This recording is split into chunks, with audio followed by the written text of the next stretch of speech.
ये सबसे पहले तो मैं अपनी जानिब से तमाम देशवासियों को ईद की पुरखुलूस मुबारकबाद पेश करता हूँ। ईद मुबारक। दुआ है अल्लाह सुब्हाना तआला हमारे देश में अमन और शांति बनाए रखे।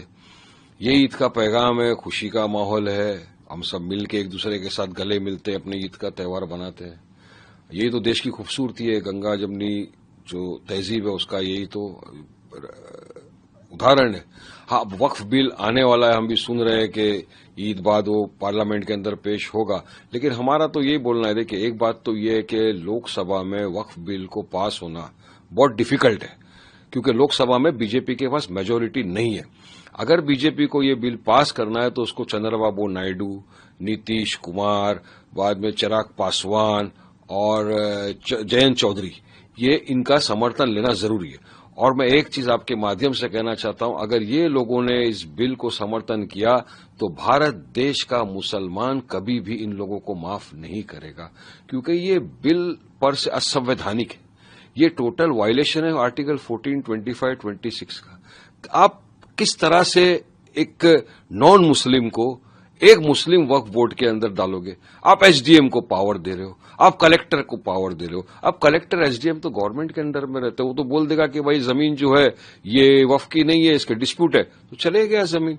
उसके बाद में अब लिमिटेशन का एक्ट जो है वो यहां पर नहीं रखते हो, आप चेंज ऑफ यूजर के अंदर आपने उसके अंदर ये सब करके रख दिया। तो मतलब सारी चीज अगर आप देखो तो ऐसा लगता है कि जो वक्फ अमेंडमेंट बिल आ रहा है ये बीजेपी की एक सोची समझी साजिश का नतीजा है, जिसके तहत वो हम मुसलमानों की, हमारी वक्फ की जमीनों को हड़प करना चाहते हैं। वो जो बाजा बजा रहे ना कि हम वक्फ को बचाने के लिए कर रहे हैं, ये सरासर झूठ है। इनकी नीयत में खोट है। ये वक्फ को बचाने के लिए कुछ नहीं कर रहे, ये हमारी वक्फ की जमीन को हड़प करने के लिए इस तरह का काला कानून ला रहे। मगर मैं आपको बताना चलूं, मुस्लिम पर्सनल लॉ बोर्ड ने जब एक वेबसाइट के जरिए लोगों से ऑब्जेक्शन मंगवाए थे कि आप ऑब्जेक्शन बताइए किसको, करोड़ों लोगों ने ऑब्जेक्शन उठाया उस बात का कि हमको ये वक्फ बिल से ऑब्जेक्शन। तो जब तमाम देश के मुसलमान ने इसको रिजेक्ट कर दिया तो आप इसको क्यों लाना चाहते हो? सवाल नंबर एक। बात नंबर दो, जेपीसी की कमेटी का गठन हुआ। कमेटी के अंदर हमारे पार्टी अध्यक्ष असदुद्दीन ओवैसी साहब भी थे। अब उन्होंने जो डिसेंट नोट्स दिए थे उसमें काफी सारे तो पॉइंट ही गायब हो गए, उन्होंने निकाल दिया। क्यों? आपको सब चीज डालना चाहिए था।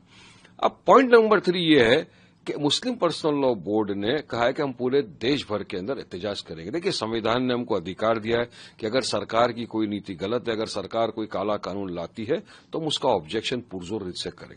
अब लाखों लोग सड़कों पर उतर रहे हैं वक्फ बिल के अगेंस्ट में। हम भी प्रोटेस्ट का हिस्सा है। जुम्मा के दिन नमाज पढ़ी हमने काली पट्टी को हाथ में बांधकर, मुस्लिम पर्सनल लॉ बोर्ड के कहने से।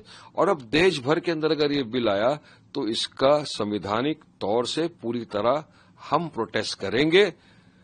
हम कायदे कानून के दायरे में रहकर अपनी बात रखेंगे और हमारा एक ही मांग है कि सरकार इस काले कानून को, इस वक्फ अमेंडमेंट बिल को फौरी तौर से वापस ले।